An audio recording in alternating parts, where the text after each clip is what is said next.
The Lord is my shepherd, I shall not want. He maketh me to lie down in green pastures. He leadeth me beside the still waters. He restoreth my soul. He leadeth me in the paths of righteousness for his name's sake. Yea, though I walk through the valley of the shadow of death, I will fear no evil, for thou art with me. Thy rod and thy staff, they comfort me. Thou preparest a table before me in the presence of mine enemies. Thou anointest my head with oil, my cup runneth over. Surely goodness and mercy shall continue to follow me all the days of this protracted experience of death.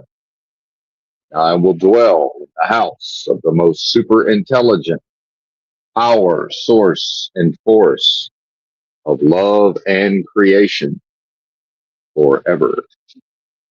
What's happening? Benton here.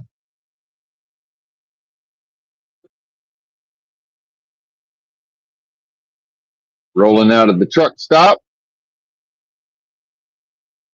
Maybe.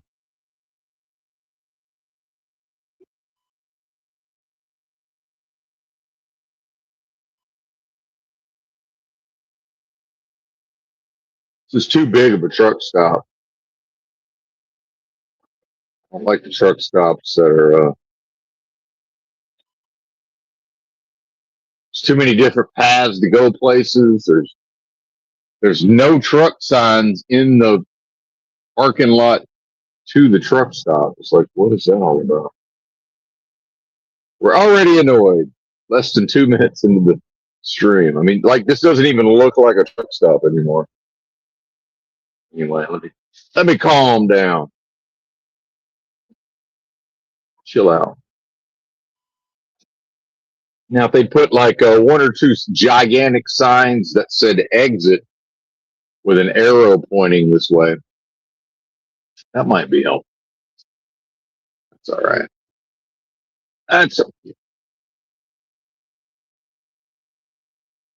I might be leaving a tad early here. I'm realizing that I think there's a bathroom break. Imminent bathroom break approaches, perhaps. Sunday morning, just barely. It's actually still Saturday night. Central time, it's still Saturday. I'm on Eastern, so it's just barely Sunday morning. Hang on, where's the GPS? Make a left out here.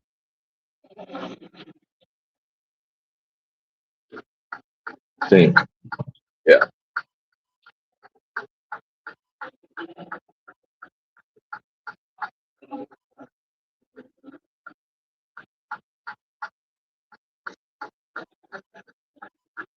Yeah, east. East. 3 minutes of driving to get out of the damn truck stop. And nobody was in my way.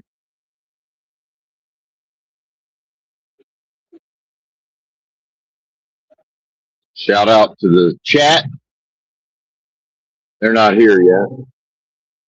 Shout out to the replay crew.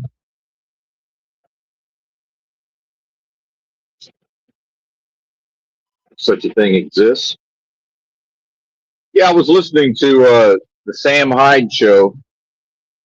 Sam's, I guess, latest podcast he's launched, I suppose. It's okay. I don't listen to all of the episodes. I'm definitely a fan of some of Sam's content. Some of it, not so much. And Jesse Lee Peterson, Sam and Jesse Lee having a conversation on Sam's podcast is somewhat interesting. Although Jesse's clearly trolling, playing some sort of almost like a Yoda role, if that makes sense. A lot of sort of speaking in riddles and asking these questions. It's interesting listening with the perspective of, the true knowledge of self slash self realization, knowing what I am, because at a certain point, Jesse was asking Sam, "Who are you?" And then Sam's, pretty savvy, and he's able to understand that Jesse's maybe not looking for a specific answer, but there's many potentially incorrect answers. So Sam doesn't really want to answer, but what Jesse's asking in actuality is, "What are you?" Not "Who are you?" Um, which is also interesting because I've talked to people about that, and really not who were so-called air quotes. What is so-called air quotes? And usually this happens because, you know, down the cliff, pretty soon it's a discussion of, well, what do you think, basically?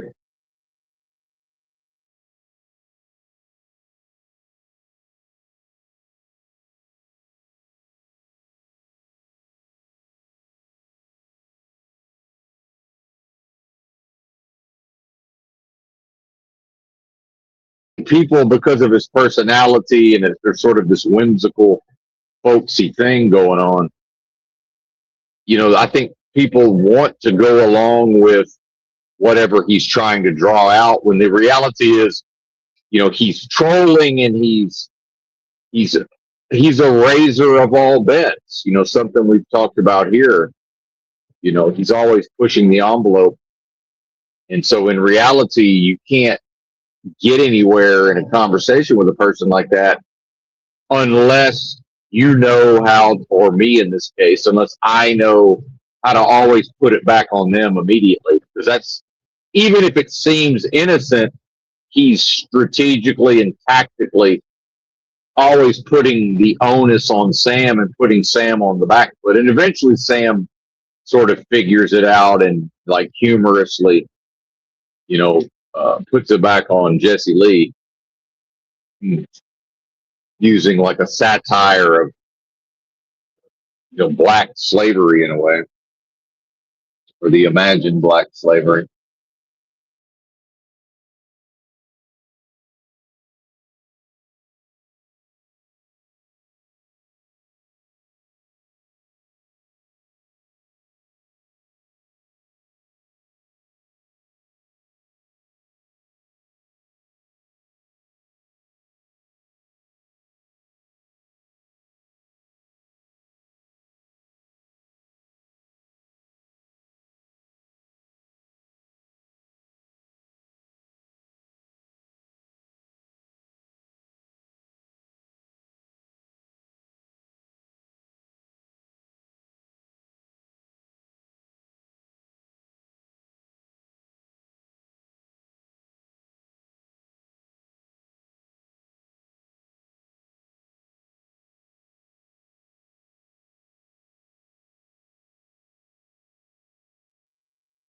But yeah, I'm not reading the chat, so I do appreciate an attempt to let me know what the audio sounds like, because in the past that's been something I've asked about. At this point, you get whatever you get. I can't really do anything about what the audio sounds like. We're in the mountains of Virginia. So when it starts borging, I have no way of knowing. So we'll do our best. But yeah, back to the Jesse Lee, Sam Hyde stuff. What I found interesting is listening to Jesse Lee ask these Yoda style propositions, and really a lot of them end up being like a Zen koan, Koan, which I may not be saying correctly. It's sort of these rhetorical riddles and enigmas that don't really necessarily have an answer. And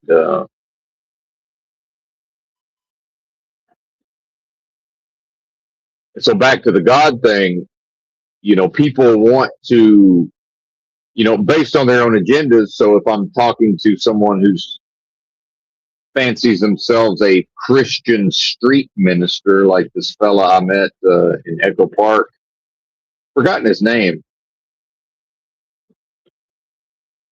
He wants to bring everything to the doctrine and the dogma of the Bible. And, I want an agreement on, well, what do you mean by God? Because almost like the idea of we, like the we level problem solving in society. And I've been very harshly critical of, because there's no power there to actually do anything. So it ends up, it serves delusion. And I would argue that anything that serves the delusions of humanity serves the so-called wicked one. So-called. That would be my view. So the correct approach is not who is God, it's what is God. And the answer is, I would prefer, well, speaking for myself, I would prefer not to use God phraseology. So let me back up. When these other people insist upon calling it God, I won't even go there because they want to say who is God. And I'm like, no, what is God? And again, I won't even assert that there is a concept known as God, G-O-D. It's too loaded. So before I will even agree or sign off on that concept, there must be presented a basis on what I will be accepting. And I think this is a key crux of, why Jesse's asking all of these questions of Sam. It's because at the end of the day, each individual has the authority, right? So this proves in some way, in my view, the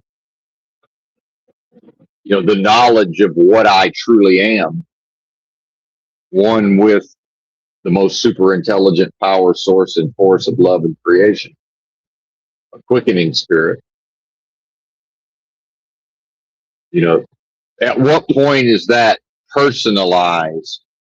And at what point is that assigned, characteristics, personality, persona? Well, that's delusion. And in order for a human, right? So what am I not? That's where I would want to start. If Jesse said, who are you? And I would want to start with, well, what about what am I and what am I not? Because who am I and who am I not? I can absolutely answer all of that. And I'll start by answering what am I not? And I'll start answering that by introducing a Russian nesting doll series of contexts that will involve vocation, upbringing, physical characteristics, prior experience. But clearly none of that is, air quotes, me. Right. And so that's all tied up in so-called human experience, or the idea of a human being. Well, that's certainly not what I am. What I am could never be said to be human. And again, specifically, that indivisible force, and which is in fact the source of all creation, life, expansion, power, meaning, authority, justice, love, and on and on and on. Right? Pretty much any positive assertion or premise or thesis or proposition. right?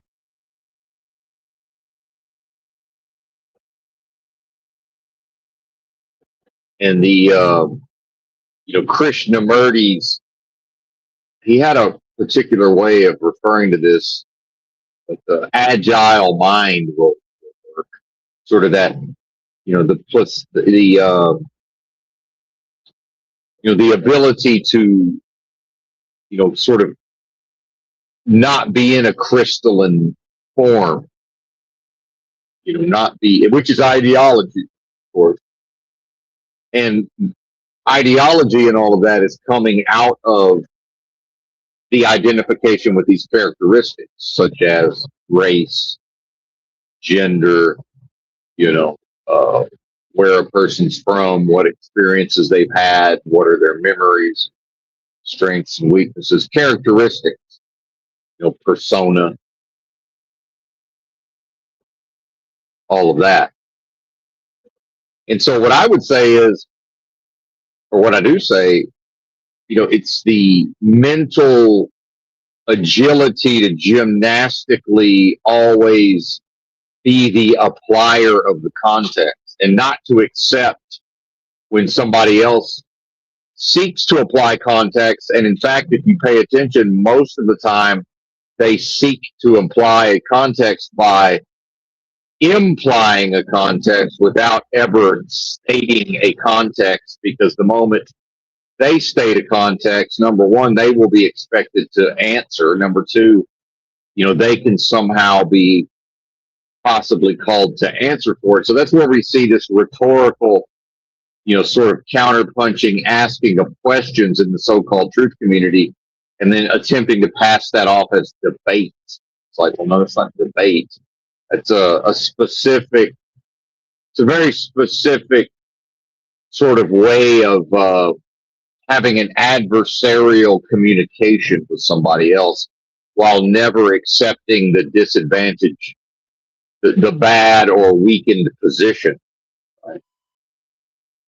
So, if in the old days as children, when we played like one-on-one football or whatever, you take turns who gets the ball first.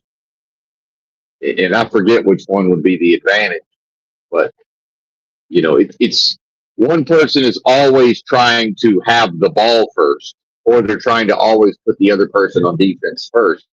So as a strategic thinker, the moment I recognize their strategy, well, why would I agree to that? That's crazy. Now, what I can do is refuse to engage until they agree that we're going to have to take turns and they're going to have to go first, because I've observed them. I've never seen them go first. So I've seen myself go first, meaning making an assertion. I'm going to need to see them make an assertion. And what we see is generally when forced, they will sort of go along with it and sort of hem and haw and start to make an argument, but then as quickly as possible, start to ask questions again. Right. And really, it's a failure to develop. They're simply refusing to develop in the way that Benton has chosen to develop, to be able to have the mental faculties and intelligence to put the brakes on and say, well, actually, I understand you're just asking questions, air quote, but why is the word just there?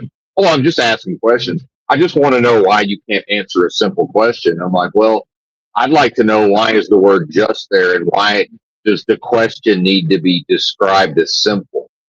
Because simple implies innocuous and innocent, which leads me to believe perhaps that it's in fact the opposite, that it's there's some sort of ill intent or bad, lack of good faith there. And I'm just asking questions. Well, okay, it must be innocent because it's already been dismissed. So the word just actually preemptively dismisses any sort of worry or fear around, well, maybe this is some form of a trap. Well, it can't be, because the person said, I'm just asking a question. And I want to know why you can't answer simple questions, because, well, I detect the aggression and the hostility. That's why. because aggression and hostility will oftentimes sort of mask itself and dress itself up in these things that seem very innocent, right? It's your so-called passive aggression, right? Which is not feminine. It's born out of a lack of masculinity, because masculinity would be assertive and aggressive and dominant, and would just, if it's going to express aggressively, it would just overtly express aggressively. Here I am, and the metaphorical slap you upside your head and make you deal with it. Right? Versus someone who's seeking to who still wants to slap the head, but they want to do it in a way that appears innocuous and it appears harmless, because now they're blameless. They can't be accused of harm. Or now they have plausible deniability. What me? No, I was just doing this very innocent thing. And now the gaslighting of, well, no, you've taken it some type of way. Oh, okay. Well, I'm clearly, my performance must be the problem. And so what I mean by always putting it back on the other person is there's always a hit putting the ball back in their court.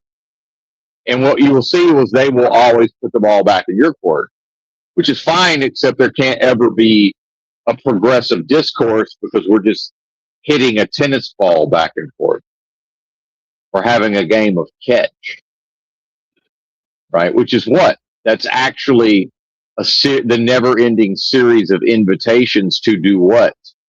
Treat blessing as if it were a curse. In the present moment, now it's here, now it's gone, now it's here, now it's gone. This realm always provides the offer. Would you like to opt into treating blessing as if it were a curse? Because that's the goal of this realm that makes an enemy of what I am. See? And Jesse Lee, in some ways, is playing on those dynamics, or seeking to play on those dynamics, whether he understands it or not. And he dresses it up with this idea of, which is Luciferianism or Satanism, this idea that it's just, what he's in some way asserting is that he's doing it sort of through a thought experiment. He's telling Sam, well, you've never actually done anything either good or bad. And Jesse Lee's doing it by trying to earlier in the conversation, Jesse Lee said, more or less that to judge in his own way, he seemingly said, to judge is a mistake or an error, which is really to critique, right? And so to judge as good or bad, it's a critiquing, and it's a division, because it's placing in one of two categories, right? The idea of so-called judgment.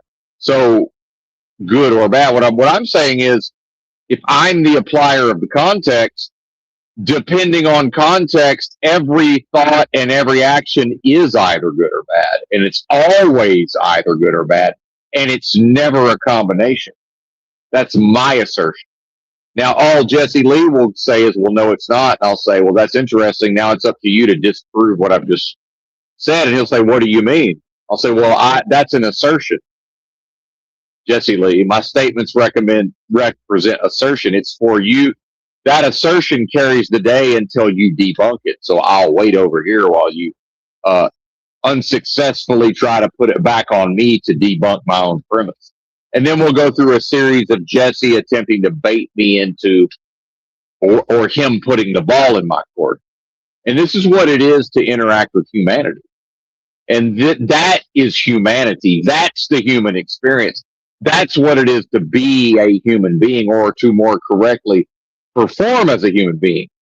Is Jesse Lee always seeking to play a slightly higher level of game than his opponent, but he's still playing a game. And he will not acknowledge that he's playing a game, because that would be to have to acknowledge that he's seeking a particular outcome. And the moment somebody like me can prove that Jesse Lee is seeking a particular outcome, he can never be what he's implying that he is, which is some sort of high-level holy man who's got it all figured out. Although he would never agree that that's what he's trying to do. It's actually kind of middle-level, somewhat mundane trolling, actually. And which doesn't in any way debunk the performance or the man himself. because his level of understanding is almost certainly far beyond the levels that he's engaging in, right? But I can observe, and eventually, by not ever allowing him to put the ball in my court without putting it back on him, eventually I can more or less prove that he is attached to a specific outcome. And the moment he attaches to a specific outcome is to when he begins to crystallize and take on a form which will become an ideology, while earlier in his own, within the course of his own discourse, he said that all isms are invalid, right? Racism, this ism, that ism. It's like, okay, Jesse, except you created your own ism. Oh, really? When did I do that? How did I do that? And then I can make another assertion and say that's when you did it and how you did it. And then he'll want to put it on me by asking a bunch of questions. And I'll say, no. I've just made an assertion, sir. It carries the day until you debunk it with assertions of your own. So there's no question and answer period. Now you must provide the framework for why I'm wrong, and then I get to ask questions of your framework. See? And then he'll try to act confused by that, and I'll say, well, you can act confused all you want, but I'm pretty sure we both know what's happening here. Because Jesse Peterson must be outthought, and he must be provably outthought before he will abandon such tactics. And then what you'll see is, oh, he actually most likely has higher levels of tactics available. See? And so now a person like me can say, okay, now we're getting somewhere. Now this is becoming interesting, Jesse Lee. It's been quite mundane and passe up until this point. So, and then he'll pretend not to know what that means. Right. So you have Sam Hyde, who's similar to myself, wants to do all of this, but doesn't want to have to play dumb. He doesn't like the part where we have to play dumb. See? And same thing with Benton. Why should I have to play dumb? Why? And again, that is some version of treating blessing as if it were a curse. Why does the most super intelligent force, why must it always pretend to be, why must it play dumb? See? Because is it not antithesis who's seeking to deceive? Isn't that deceptive? If it's a default strategy to always attempt to cover up and hide the intelligence, isn't that deception? You know, it seems like it would be.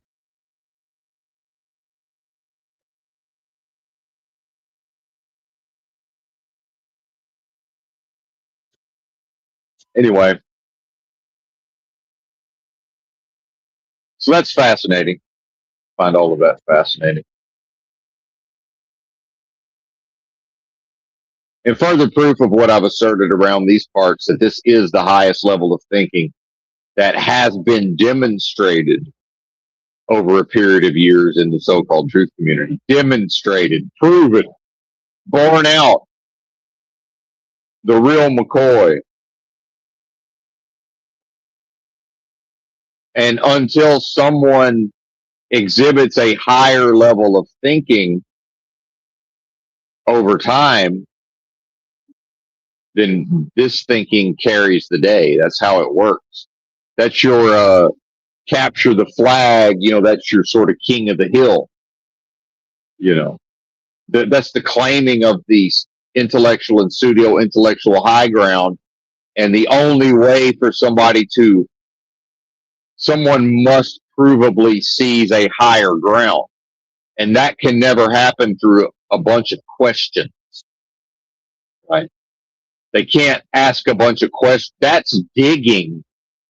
That's going lower. And some would say, as above, so below. Exactly. See?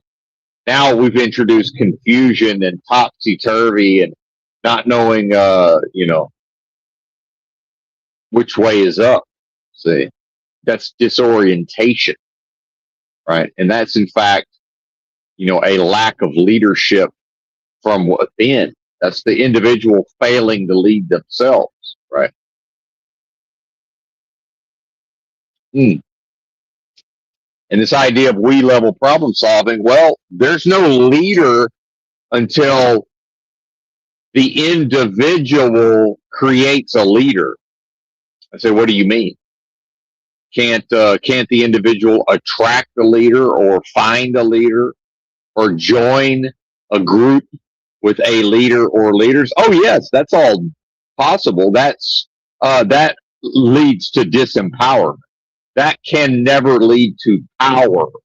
That can never lead to power and meaning. In fact, that's the path to accessing the lack of meaning, dressed up as meaning, and lack of power, which is actually to have another or an authority wield and exercise power over the individual, which is a violation. That in fact is treating blessing as if it were a curse, blasphemy in the Holy Spirit.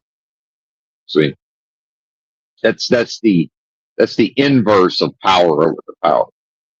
The inverse of power over the power. That's to sign up and acquiesce and consent to be under the power and authority of something that is lesser than what I am, to bow down to a purported entity lower than myself, right? Because what I am is worshiper and worshipee contained within the same space. Worshiper and object of worship contained within the same space. See? But then the realm, and we've all been indoctrinated and programmed to say, well, that sounds blasphemous. I say, well, who cares what it sounds like? It's either blasphemous or it isn't. They say, well, you can't judge. I say, what I am is the judge. What I am is the judge. What I am is authority. What I am is meaning. What I am is the source of all power, creation, authority, love, acceptance, expansion, creation. One with that force. And when Jesse, in the back and forth with Sam, said, well, you could never, basically, Sam figures out what game Jesse's playing.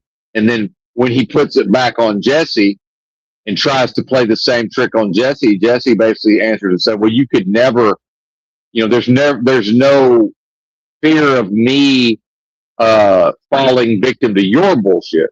Because what Jesse is saying is that, because Sam wants Jesse to answer, well, who are you? And Jesse says, well, I can't say. And he says that because Jesse says, well, if I tell you who I am, then that will begin to influence who you think you are, right? Which is not incorrect necessarily. See? But again, we need context. And what Jesse's doing is, again, muddying the waters by not providing the context. And so Benton, in sort of holding himself accountable to his own, at a level of intellectual integrity, I'm ruthlessly applying context all the way through, which is called to show my work or to show my math, right? To give, open source code, right? Like this is, everyone listening will have access to the logic, the logical forms of what's happening here, because what Sam correctly susses out is that Jesse's not actually forming all of this based on strict adherence to logic and reason. And that's what the muddying of the waters facilitates. To let the creativity of the other person's mind sort of fill in some of these gaps, right? Which, that's not love, by the way. Love will support the other person by saying, well, here's the context. Because Sam also says, hey, Jesse, would you pretty please knock it off? And Jesse's like, why? He said, so that the audience can stop feeling anxiety and fear and and disorientation, which Sam used different words, but that's what he meant. And which is actual, it's what we mean. It's what we think we mean when we talk about empathy. Right? It's just sort of caring for what we predict is the plight of the other person. So, well, this must be, making our already anxious audience even more anxious than they otherwise would be. And that ain't cool. Jesse.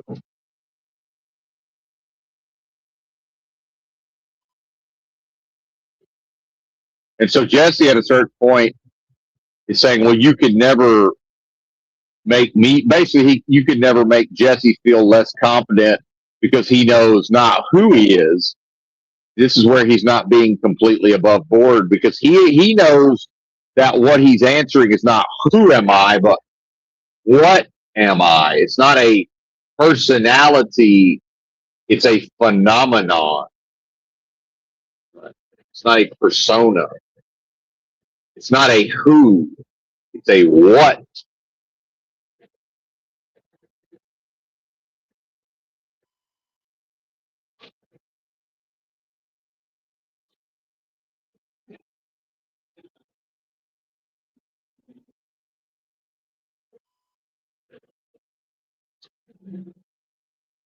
Getting creeped on by truckers.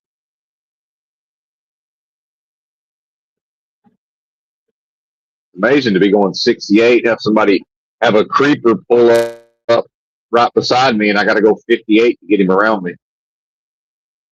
That's guarantee of a creeper. And we're going downhill. Creeper, creepy.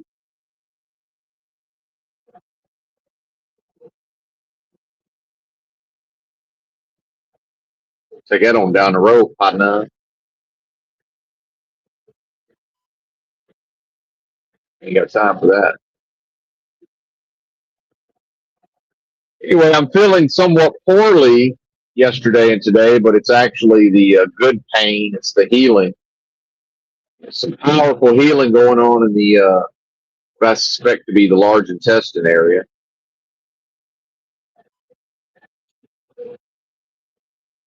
Probably a powerful detox of that area, I'm guessing.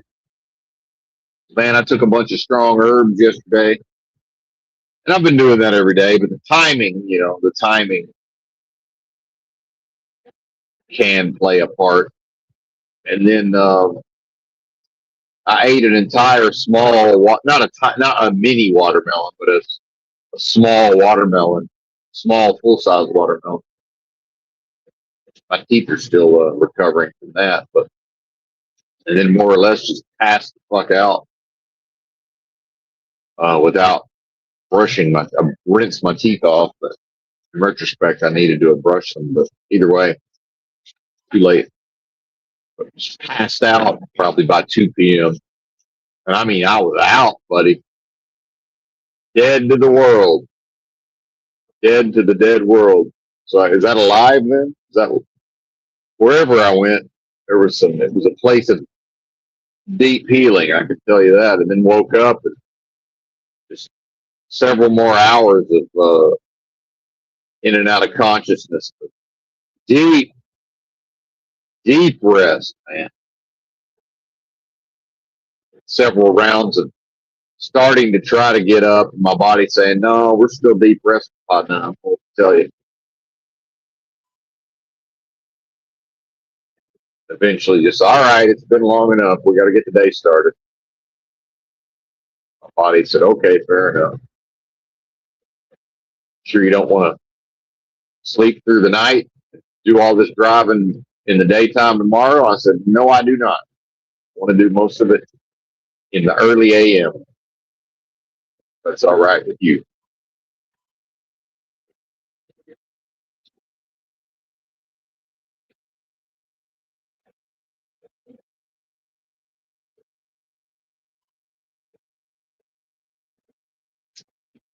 And this is where I'm at with the truck driving is I'm going to have to just put myself on a calendar, and just every 3 weeks, I'm going to have to take like 3 days off, because the thing with fatigue is, it's not always necessarily fatigue. And sometimes it seems like fatigue and it's not. And then other times, I don't even detect it coming on. And, if this is right, if what I'm feeling right now is not fatigue, but it's actually like very, very strong healing. See, it's hard to even really know what the fuck's going on.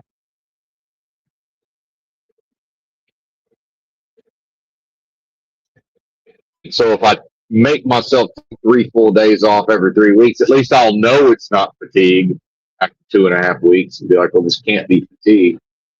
Because if it was, I would know.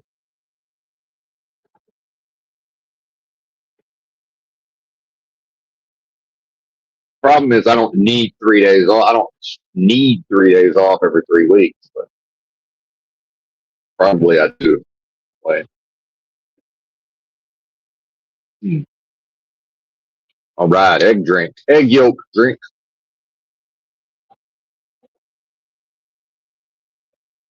going down.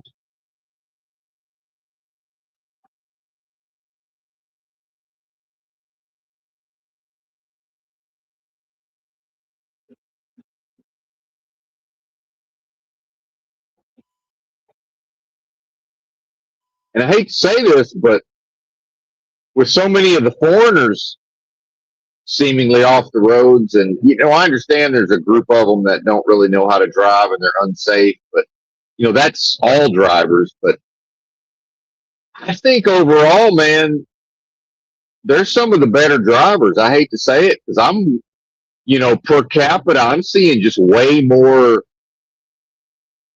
truck drivers where I can tell they just don't have a very high skill level. If that makes sense. As far as the actual like driving dynamics and sort of being able to hustle up and make time without actually speeding or being dangerous. If that makes sense. It's starting to slow me down. It's already slowing me down this morning. In fact,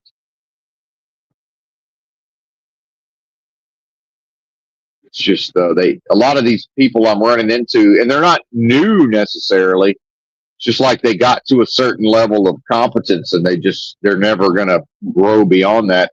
It's sort of like my backing skills. It's like they're more or less gonna stay where they're at. Yeah, they'll get a little better over time, but not really. It's like it's pretty much that ship has sailed. And a lot of these guys, they've been driving 10 years or whatever, but they settled in at a certain level of skill, and it's not really going to change. If that makes sense. At this point, I can either go fucking 70 and a 60 in construction zones and pass all these fools, or I can just back way off and go slow as fuck. It's really my only choice here. And it's based on their lack of driving skill. We should be able to get through here while speeding as much as we can plausibly speed without getting tickets. If that makes sense.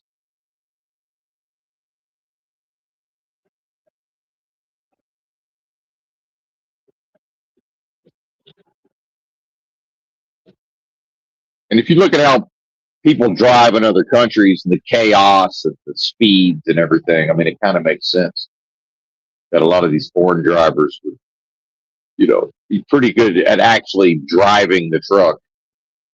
I know that sounds sort of almost heretical, but and then of course the system wants us to believe that, well, they're just, they're all dangerous. Well, it's like that's not possible, right? Because there was some confusion around the idea of giving illegals driver's licenses, not for truck driving, just regular old driver's licenses. And, like in Minnesota and in California.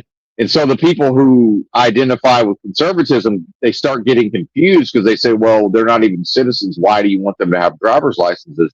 I say, you don't understand. The system promotes the idea that if you don't have a driver's license, that's unsafe for you to be on the road no matter who you are.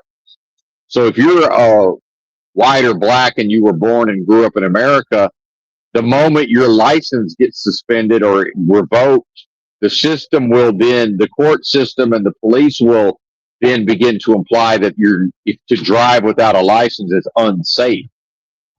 Because remember, the authority of what's safe and what's unsafe is going to be vested in the state. See? So, in fact, that same premise gets sort of bastardized, which means, well, if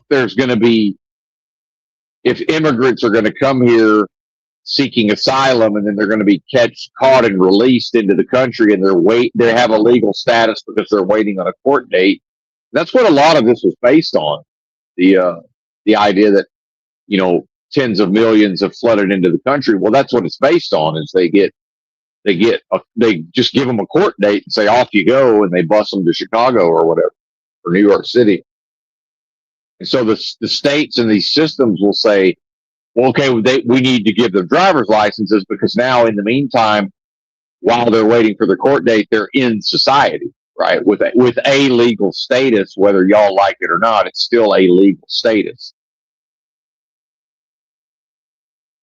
That's how the law works, like it or not.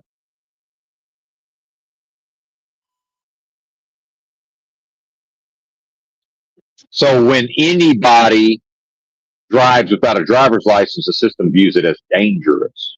That's the point I'm making. So that's the entire. So which then also, by extension, says if they have a license, now they're safe, which, as we all know, is a bunch of nonsense. That's how the system views it.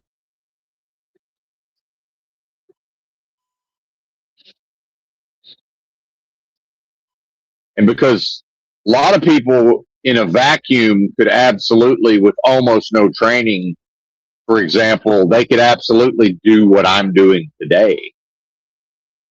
They could absolutely get behind this big rig and the wheel of this big rig, and it might take them longer, but most people could absolutely perform what I'm performing today. But to do that day in and day out safely, without damaging things, without getting tickets, without causing accidents, right? And then picking up and delivering the loads and not putting the fucking trailer in a ditch. See, that's the thing, is if a person has 2 incidents a year and they work 250 days out of the year, well, that's 248 days where they didn't have an incident, right? Well, that ain't hard to do. What's hard to do is go 250 days out of 365 and never have an incident. And so, however many days I've driven a truck in total, there's been 0 incidents. That's the skill of doing the job. And so this is why part of the reason trucking is looked down upon is somebody like Mr. Miyagi, who identifies with this American work ethic and ties it in with masculinity and manhood and all of this. Well, yeah, on a 1-day trial, it's pretty fucking easy, Mr. Miyagi, or even 7 days in a row. Do it a total of 4 years of driving and have 0 incidents. And I'll tell you that almost nobody can do that. Well, I did it, and I'm continuing to do it. And you can't point at that and say, well, that's mundane. Anybody can do that. No, they can't. Nope. In fact, hardly anybody can do that. Because now, okay, pick somebody and let's have them prove it. Oh, look, it's day 180. They just had an incident, so they didn't make it. Next.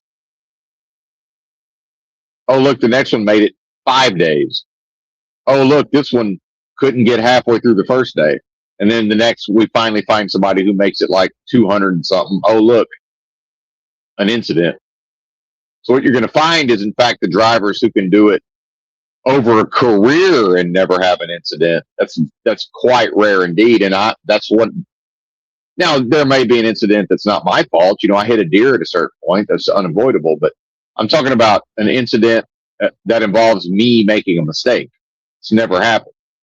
I've caught myself about to make a bunch of mistakes, which is part of my skill in paying fucking attention.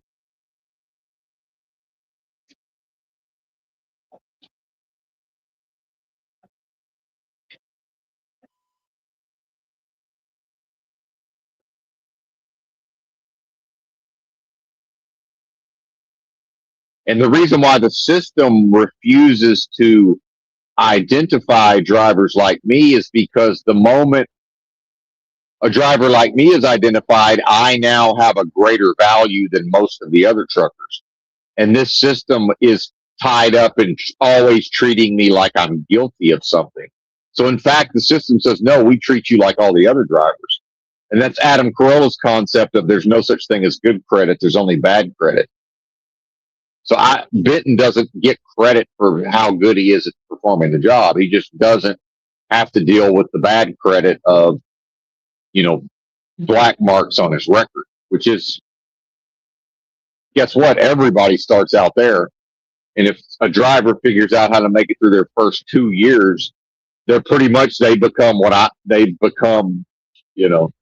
on my level, even if they're about to have an incident in the next 30 days. And I'm here to tell you, it's possible that I'll have an incident in the next 30 days. It's extremely unlikely. Say, how can you possibly know that? Because I know it. Because it is. That's why. It either is or it is not. I'm telling you that it is. Okay. So we're to take your word for it? Well, you don't have to, but you could. Yeah. Just like people don't have to take Saul of Tarsus's word for his transformative experience on the road to Damascus, but they choose to. See how it works? And whether they like it or not, Christians are choosing to take his word for it. And they can argue and say, no, we're not. It's written in the book. Yeah, I understand it's written in the book. You're still choosing. You're agreeing to go along with it. And whoever heard the tale whoever wrote it, heard it, and it got repeated as an oral tradition and it eventually got written down. They consented to believing it. See, it's based on choice. It's not based on, well, this is just how things are. The Bible's not a written description of how things are. It's opinions and viewpoints with a lot of structure in things that, in my view, are provably true, right? And a lot of contradiction and falsehood as well. And a lot of things that, in my opinion, are intentionally confusing and misleading. So there you go. And then the moment I start to talk that way, people will try to gaslight me and say, well, that's the word of God. And I say, the written Bible can never be the word of God. So I said, so there was a King James version of the Bible in the English language floating out in space? That's crazy. What do you mean? Well, in the beginning was the word. So you're telling me in the beginning, floating out in space was a King James version of the Bible in the English language? Because you're trying to tell me the King James version in the English language of the Holy Bible is the word of God. In the beginning was the word. And the word was with God, and the word was a God. Well, this is a description of delusion. That's delusion. That's to divide an indivisible force. That's the subversion of the creative force of what I am, creating delusion. Dividing, categorizing, see, separating. In the beginning was the word. And the word was this, and it was that, and it wasn't this, and it wasn't that. Delusion.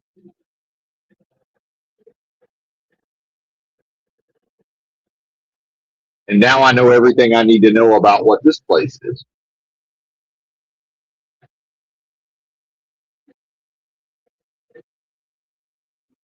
Jesse Lee.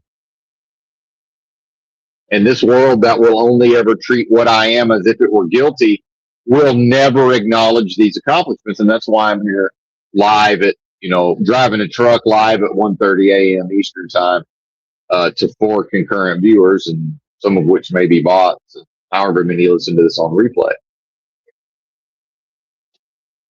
And then every once in a while, somebody's like, yeah, they're confused and like, you should have hundreds of thousands of subscribers. I'm like, that's not even possible. What are you talking about?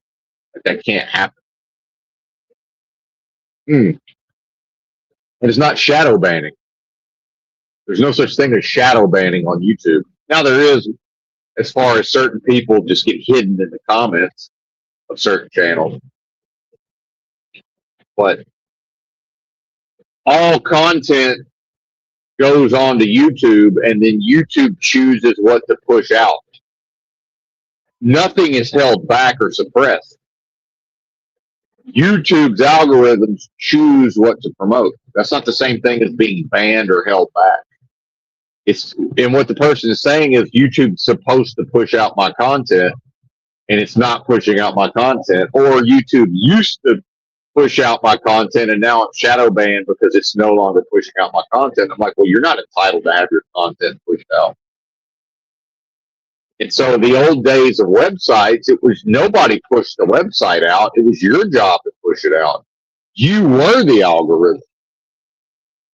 When I started nightmaredystopia.com and it became somewhat successful, I did that. I pushed it out.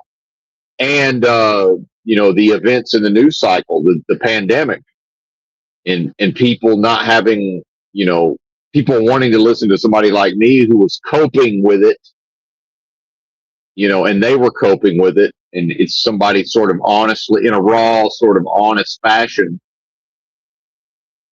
a vulnerable, a raw and vulnerable, a person willing to be raw and vulnerable, just talking about it, but also following the news, meaning I read 50 news articles every single day of the pandemic, and that's not an exaggeration. Now, yes, I'm an expert level skimmer, so I didn't actually read all 50 articles every day, but I took in the relevant information and I tend to exaggerate for effect, so let's call it 20 news articles. Either way.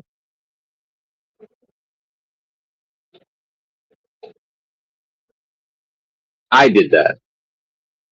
So with my own, skills in discourse and podcasting, it's the most popular thing. Well, it's the second most popular thing I've ever done on the internet, I should say. That may not even be true. I'm not sure about the dating and relationship podcast. They were probably similar in size. Now that I think about it. And as time goes on, it becomes less and less possible to get really popular on these platforms based on just putting out, information, viewpoint in a sort of performative, creative way. But the creative way is more with the progression of ideas than the actual tone of voice, the characteristics of the performer.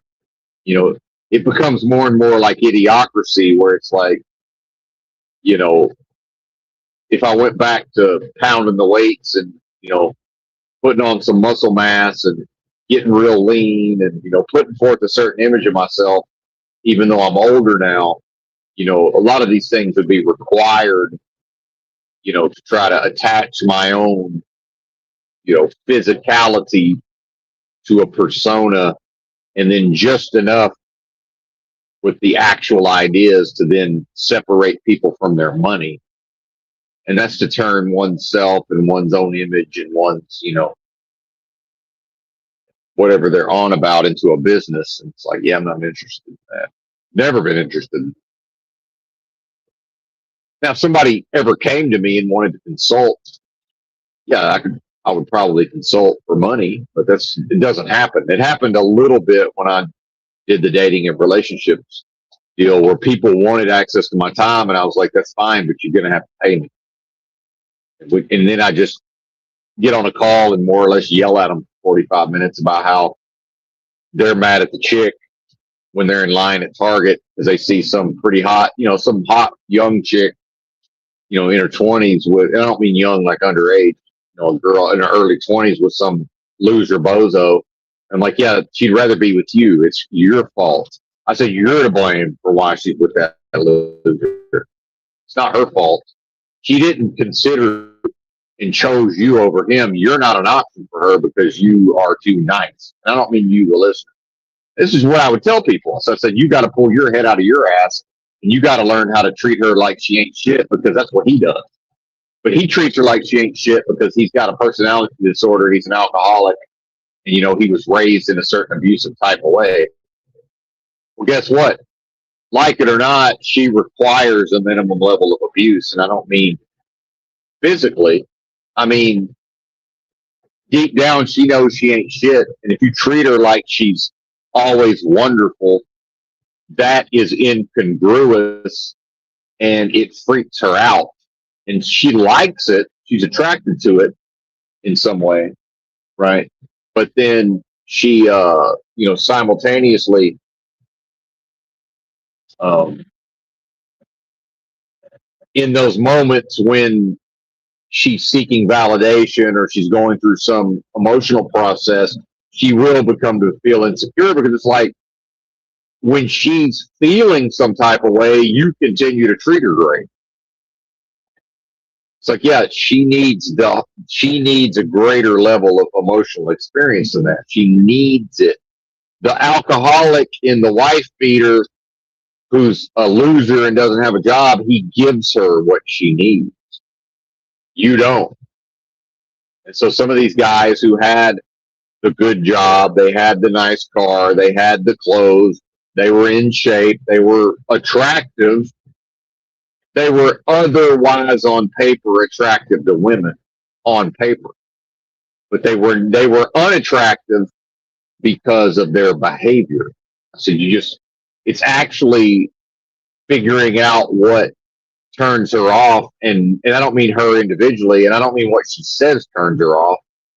I'm talking about what she observably doesn't respond to, or more correctly responds to negatively from your perspective. And it's also to own the outcome. It's to say, because, again, it's a lack of masculinity. Masculine is to say, I'm a man, or more correctly, what I am is having a human experience in the form of manhood, testosterone, androgens. My dick gets hard and I want to fuck some pussy. And there's nothing wrong with that. And that's absolutely 100% the reason I'm trying to meet women, is to put my penis in them. Right? That's masculine. Now, what we see with feminism says, well, that's that. And so it sounds ridiculous when you hear all intercourse rape. When you hear Germaine Greer and you see a picture of Germaine Greer, and if you don't know who that is, just Google Germaine Greer with a G, 2 G's. That's the beast of burden who comes up with ideas like all intercourse is rape. Well, of course she thinks so because nobody's trying to bang her.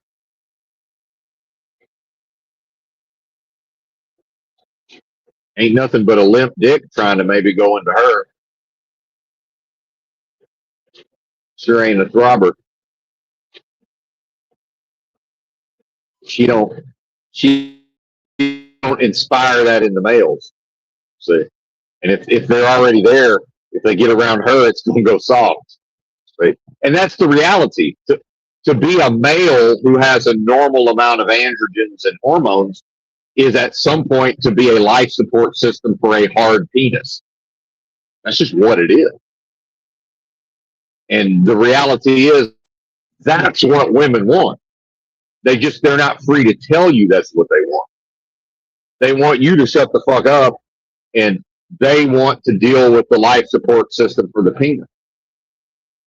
And they want you to maybe not discuss them and annoy them enough in the short term so that they can go for a ride on the rock hard penis.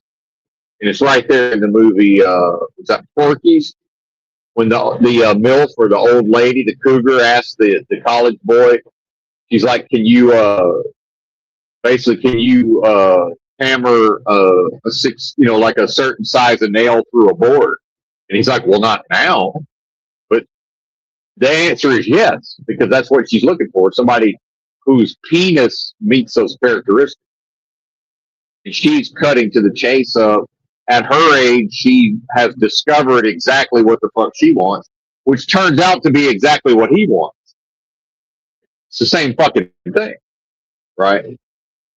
So man's interest in the female is to fuck her with his penis. That's it. It does not go beyond that. Everything else is an invention and a creation of society. Period. End of story. And now, can a male accept that about himself? Will you own that? Part of the reason I was always fairly successful with the other sex was I accepted that quite early on. I didn't have any resistance to that idea. It all kicked in, and I said, "Oh, this is what it is." And I was able to control myself and not commit crimes, and not that I would have anyway. But it's like I couldn't just run around all day, horn dogging it up. But then what we see now is boys are now socialized based on feminism. So part of the failure of MAGA and conservatism is they're pretending like feminism hasn't won. Feminism spiked the ball and did a touchdown dance long, long ago, sir. I hate to break it to you. Feminism won a long time ago.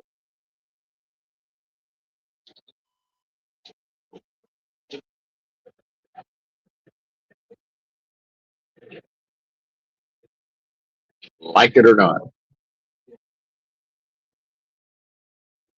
The bums lost, Lebowski. The bums lost.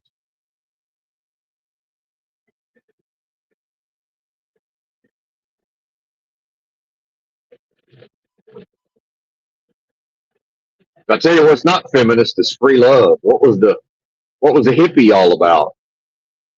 Free love.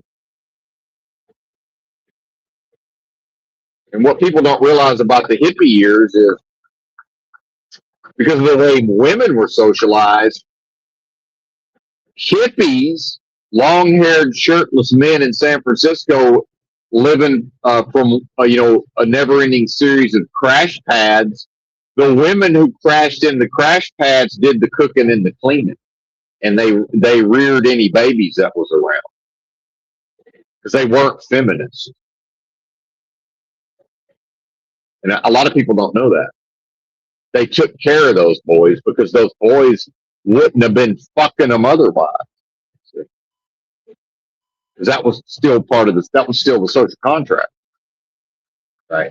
It was just, for whatever reason, it was the context of Puritanism, the puritanical was removed. See? And the idea of women would go around pulling up their sweater to reveal that they had their little blister pack of the pill to signal to the boys that there is, not only is it free love, you're not going to have to worry about, getting, possibly the state involved or raising a child, but, here's the vagina, come get it.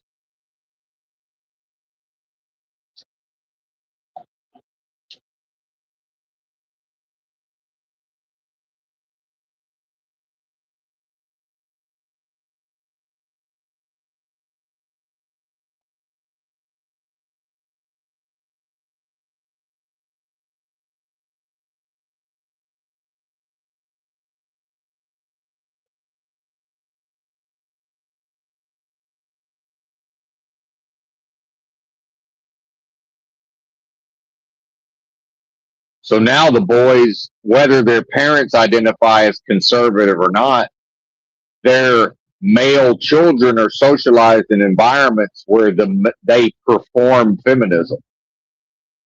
Right.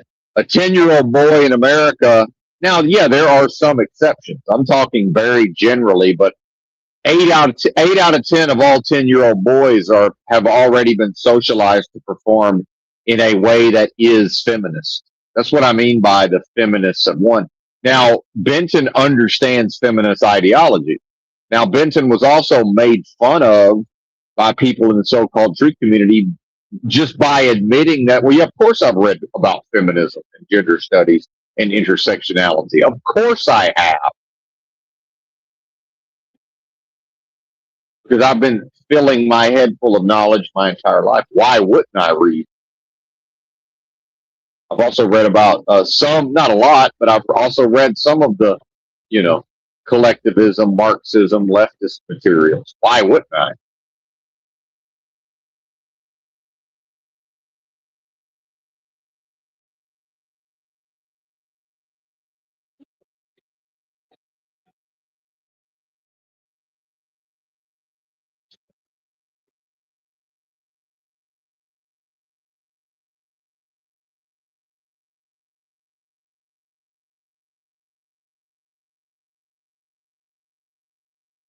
And so it's not about getting to Benson's level with thinking, and because some of this is just, this is what I like to do, right? It's not, believe me, a lot of what I'm on about pseudo intellectually and with pushing forth the way of thinking and all of this, I only do that because that's what I'm attracted. It interests me and I enjoy it. I wouldn't. Now, am I willing to do things that I don't enjoy and that I'm not particularly good at because they're important? Yes, such as learn to deal with my own emotions, even though I think they're stupid and I don't want to. Well, it's like, okay, buddy, but at a certain point, I recognized I was going to have to in order to what? Be effective. Be effective in seeking and achieving the goals that are important to me, right? That was going to become necessary. So same thing with other people. It's going to become necessary for other people to teach themselves certain skills that are lacking, right? Otherwise, they won't be able to access the power, their individual power within themselves, which is the individual, the internal space within the context of time, space, location, place.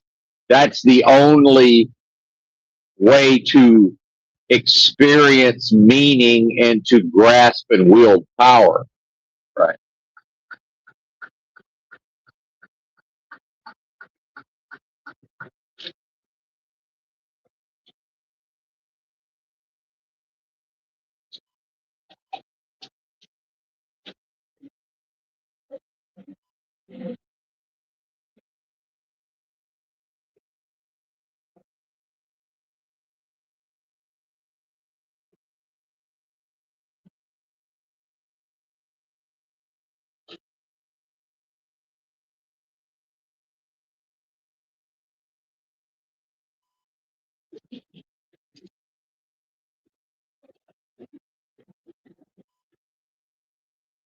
Good stuff. But yeah, Jesse Lee, something I found very interesting is they hit on a subtle point in their conversation, and it's starting to happen in my own so-called life where I'm reaching these levels where it's becoming less and less necessary, and in fact less and less attractive and desirable to continue to do certain, like these live streams, like to continue to talk about topics. I'm having less and less need of it, which is fine, but I'm finding I have less and less to say on a lot of these topics, which is probably a good thing. In some ways, of course, it is.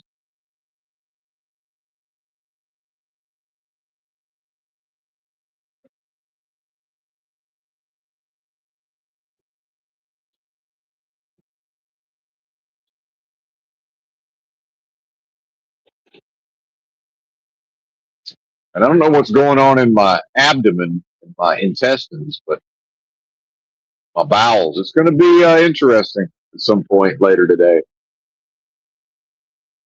It'll be very interesting. Kind of curious to see what's going to come out of all of this. It's it's all happening down there right now, and it's that good pain.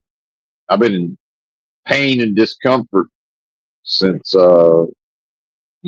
about noon yesterday. It hasn't stopped, and I take that to mean there's probably material that's been down in there, buried away for quite some time, and it's getting unearthed and dug up. And it's been to get up out.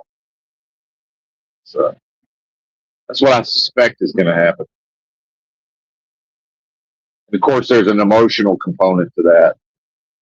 The healing and clearing and releasing of certain emotional, repressed and stagnated emotions.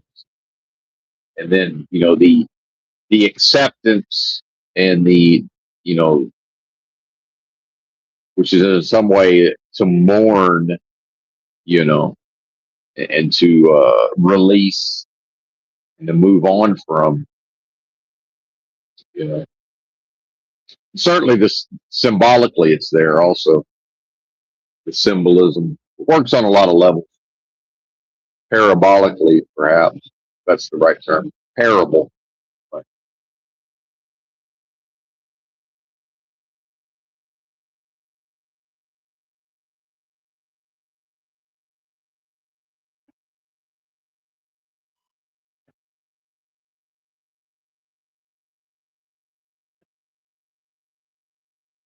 It is interesting how prophetic the movie Idiocracy has been, because I can see just how people are beginning to respond to my large vocabulary. And, remember they made fun of how Luke Wilson's character talked, just basically called it faggy or whatever. But, more and more people I can see are having a reaction like I'm trying to sound smart. It's like, I've always talked this. I've never not talked this way. I've read a lot of books and I have a large vocabulary. It really doesn't go beyond that. It's not about trying to sound a type of way.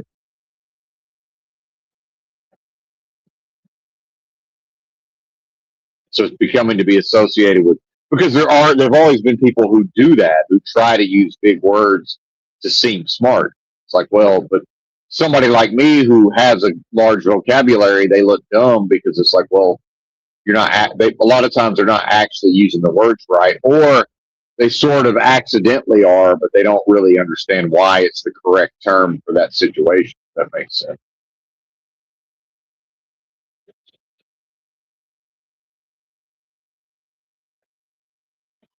It's like in the book Hell's Angels,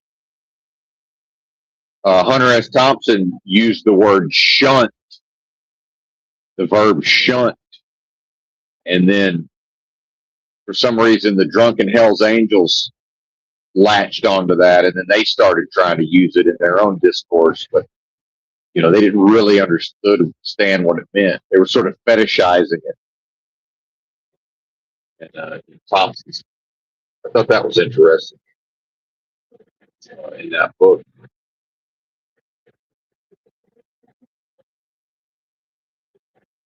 Because they were, well, I don't want to get too much into the story of the book, but it's a good, really good book. Nobody's ever read it. Hell's Angels by Hunter S. Just more for entertainment. Just an interesting book, in my opinion. Supposedly how he made his first little bit of money. And even back then, what did he do with that money? I believe that's when he bought his property and his house in Colorado that he had for the rest of his life, because he wrote one book, that a publisher bought, and he got a lump sum of money, and then, it ended up it sold well, so he got whatever, his cut of that was. But, I think whatever they, maybe let's say $40,000 back then, I'm pretty sure he used most of that to buy his property and his house and live there the rest of his life. And made other money, of course, as a writer. And then, and that was in Aspen, Colorado, or whatever county that is. Not in the town, outside the town. And then, so most of the years Hunter lived there, property tax would have been affordable. Nowadays you're probably looking at, what, $750,000 minimum, and then what's it going to cost to even upkeep something like that? It's not even really doable. And then as a first time, what are the chances of a first time author getting paid enough money, to go buy a piece of property and build a house? And it doesn't have to be some great desirable area, but just not an undesirable area.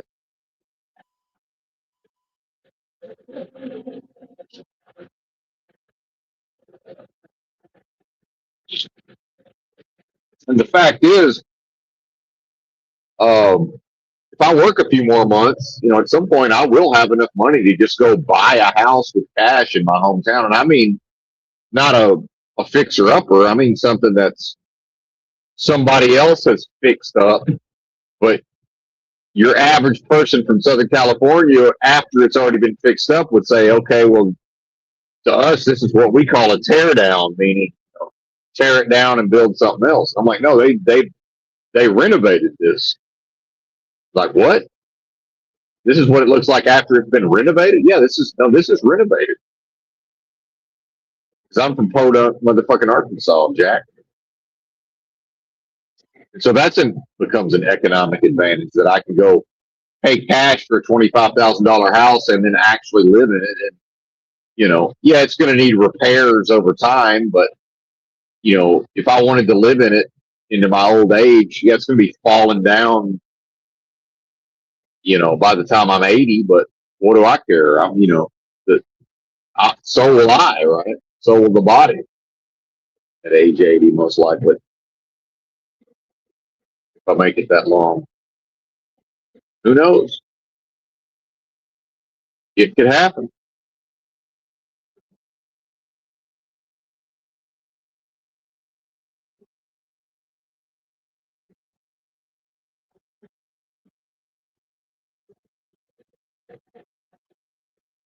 Says something about the genetics, I guess, that both my parents are in 70 and they're in pretty good health in spite of not really doing anything to support their own health throughout their lives.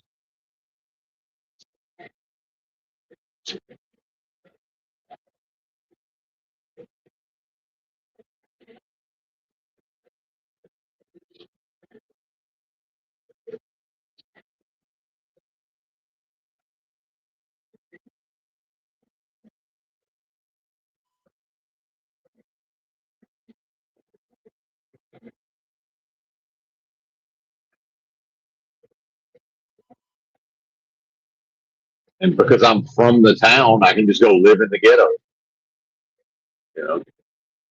A lot of people can't just go live in the ghetto somewhere in a $25,000 house. It's just not possible. But yeah, it is sort of an advantage to be from such a shitty place.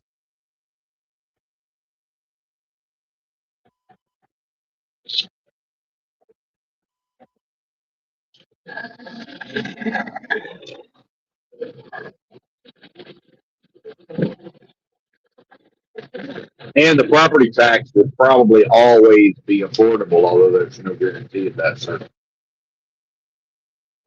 Which means I still don't own it, right? If I have to pay the government to keep it, how do I own it?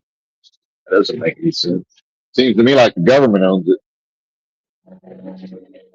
If you're telling me I have to give the government money, or if I don't give the government money for enough years in a row, now they own it. Well, then that means I don't own it. Can't be both.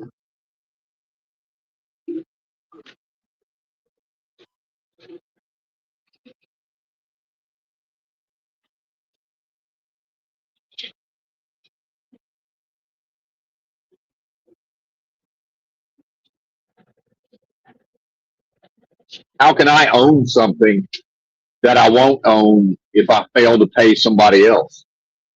That makes no sense. It's completely nonsensical. And that is the realm gaslighting us.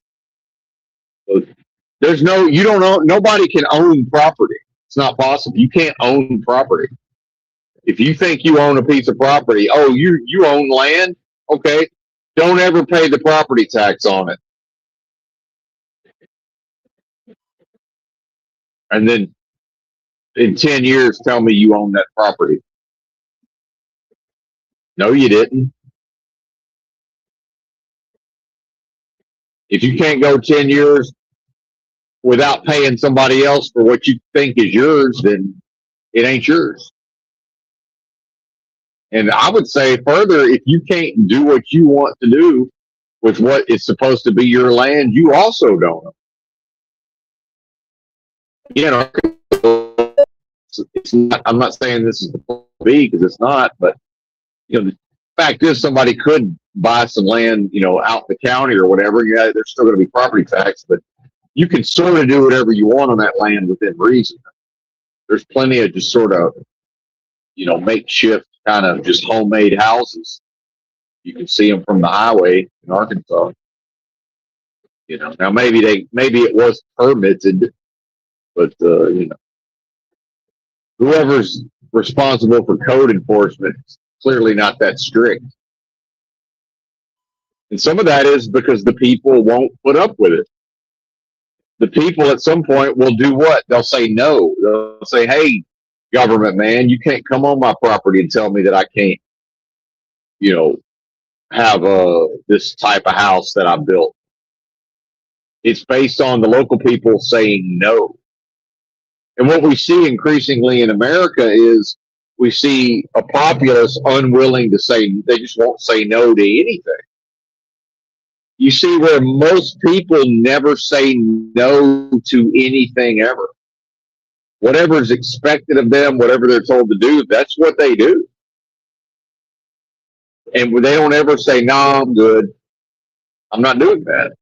And so, like, for example, when I repeatedly was expected to drive all night versus get some sleep and then wake up and drive in the morning. Well, when I finally put my foot down and basically said, I'm not doing that anymore, it stopped. But before I was willing to say no, it happened repeatedly. And finally, I just said, well, I'm not doing this. And surprise, surprise, I haven't been expected to do it. And if I am, I'll say, I'll either do it and make them understand, well, I'm not doing it again tomorrow night. Because now, based on the hours of service, I'm going to be legal and available to work again tomorrow night. And unless y'all let me take at least a 3-hour nap before I drive all night, we're not doing that. If I can get, 4.5 to 6 hours of sleep, wake up at 11, like I did recently, get up about 11, start driving around midnight. Yeah, we'll do that. But this idea of chasing my tail and picking up loads and working, and then now I'm going to drive from 5 p.m. to midnight. No, we're not doing that because I haven't been to sleep yet. And if they can't tell the difference between me sleeping first and then driving, starting at midnight, they can't tell the difference. That's not my problem. Because in their world, that's always nighttime. It's like, well, no, a lot of that's morning as far as I'm concerned.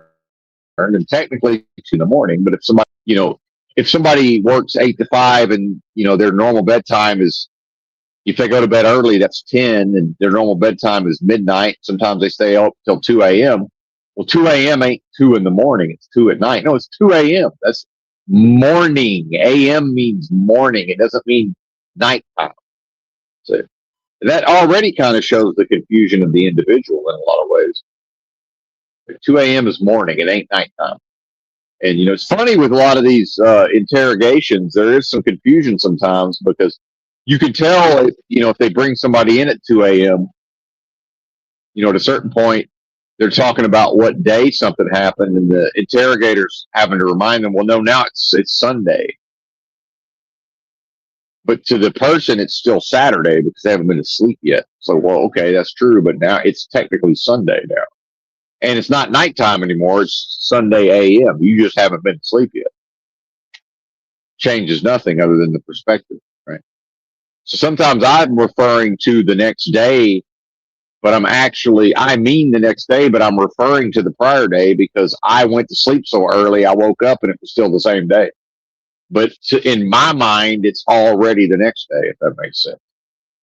Because that's how we mark our days, is based on when we go to sleep and when we wake up.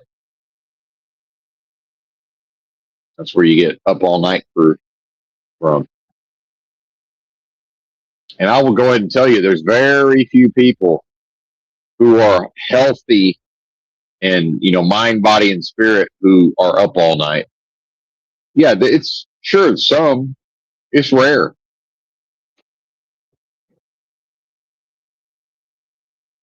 It's rare. So I'm not saying one's better than the other. I'm saying it's not a good sign overall if a person is up all night for. And I've absolutely been up all night for in my life. Of course, I have.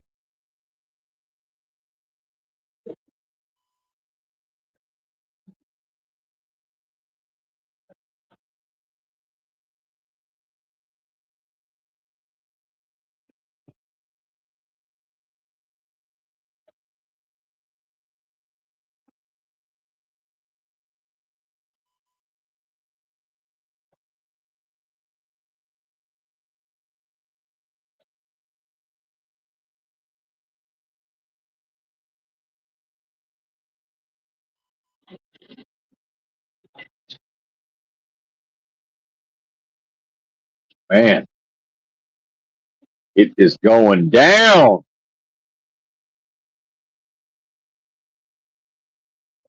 yonder. It's all happening.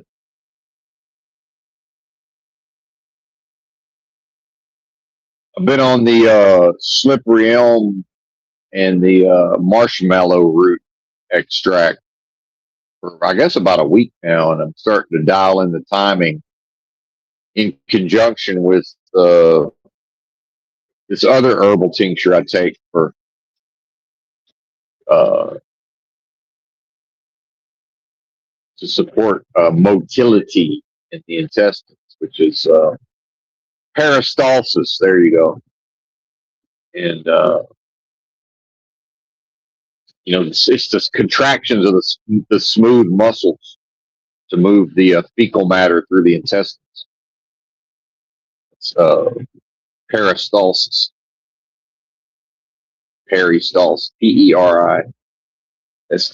Peristalsis.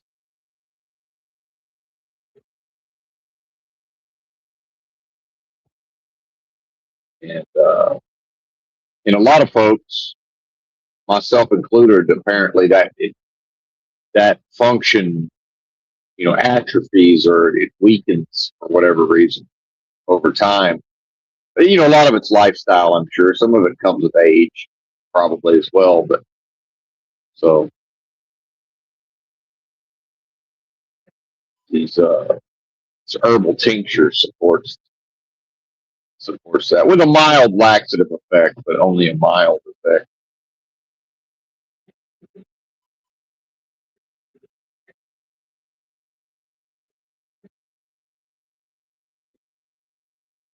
And then all of these herbs are, pretty strongly anti-inflammatory as well.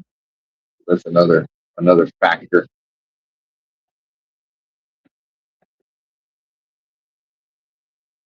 And I fucked around and ripped some of the skin off of my hand, like near one of my knuckles, but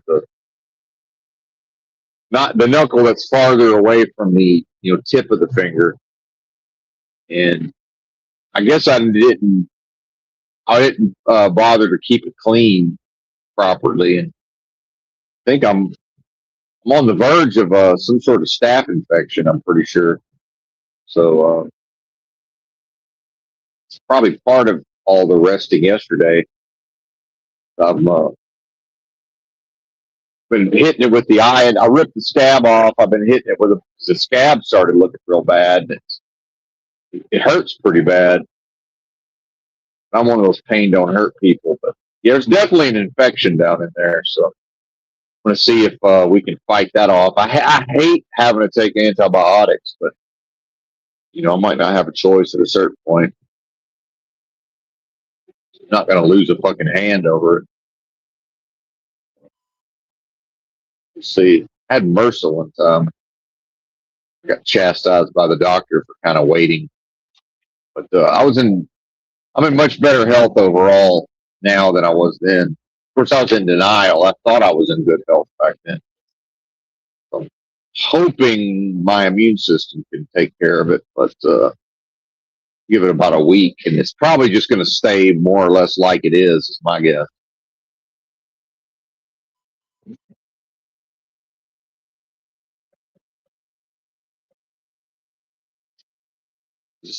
See, the sign says the way station's open, but I don't think there's anybody here.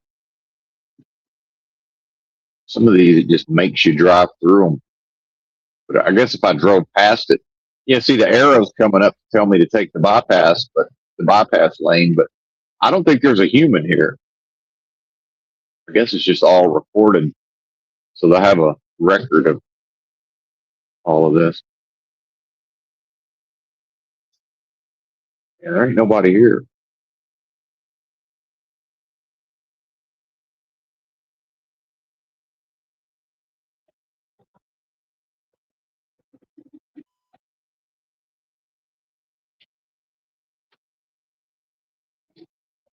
Pull over. Use your restroom real quick. How long's it been? Hour and 36 minutes.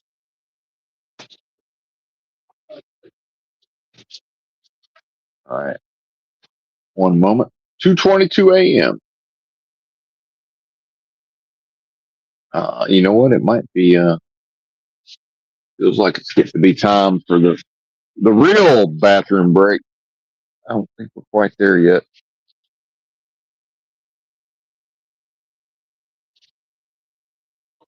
And we're coming.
Oh yeah.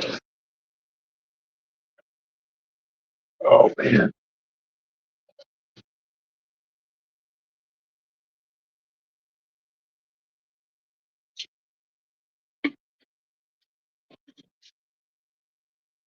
Hmm. Dude, yeah, I'm wiped the fuck out.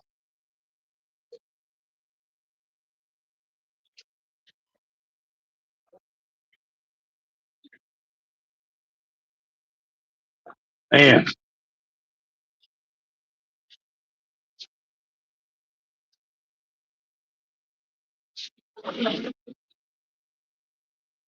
Goodness.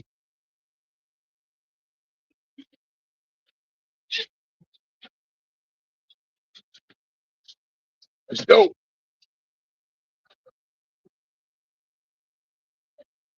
All